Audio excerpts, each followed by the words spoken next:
A new campaign has been launched to try to tackle the issue of homophobic abuse in professional football. Brighton and Hove Albion supporters, regardless of their sexuality, say they are regularly the targets of offensive chanting from rival supporters, even officials. Now they're going to name and shame the clubs involved and submit their findings to the FA. Alex South went to one of their away matches to see the sort of behaviour the fans encounter. The football fan, travelling up and down the country, taking the wins and the losses and still supporting their side regardless. But these fans also take abuse, not because of who they are, but where they are from. Yeah, it's quite upsetting, really. You shouldn't have to put up with the football, you don't have to put up with racism, so why should you put up with homophobic chanting? I don't think it's right at all.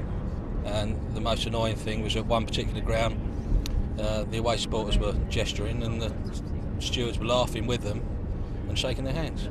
I imagine if you are gay, it must be very intimidating. I'm not gay, so I can never know what it's like, and I'm not black, so I can never know what it's like to be racially abused or abused because of my sexual orientation. But if you are, I imagine you feel very scared and very intimidated. There's been a massive effort to stamp out racism, which I think has been an easier target. But there's been no efforts that we really see on a regular basis do anything about this. Certainly in Brighton at home, efforts are made, but away from home, very rare that you see anything at all. Brighton fans are so sick of the homophobic abuse they receive on a weekly basis, they're handing in a report to the FA, detailing exactly what's been said and by which fans over the course of this season. We want to raise awareness of this really important issue. For 15 years, for more, Brighton Hove Albion fans have been subjected to homophobic abuse, be it mild chanting or really strong offensive language that's been aimed at them, and for many years it's been ignored. And so we're hoping to put this report in a few statistics just to show how widespread it is, how prevalent, and really to raise the awareness so everybody in the game, supporters, clubs, the football authorities, ourselves, can actually redouble our efforts to try and prevent them.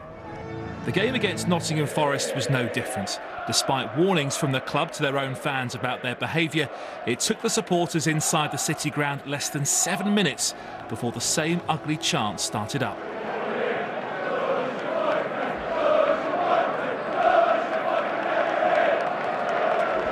Opposing fans normally start with songs like "Does Your Boyfriend Know You're Here?" or "We Can See You Holding Hands," but it can get a lot worse. On one occasion last season, a chant started saying, "You're from a town full of gays, and I hope you all die of AIDS." If you spoke to the football fans who taunt these supporters individually, they would all probably deny being homophobic, but put them with 5,000 other fans and it's a different story. The report will name and shame, but the hope is it will also educate supporters and football clubs and try and eradicate this type of abuse from the stands. Alex South, BBC News.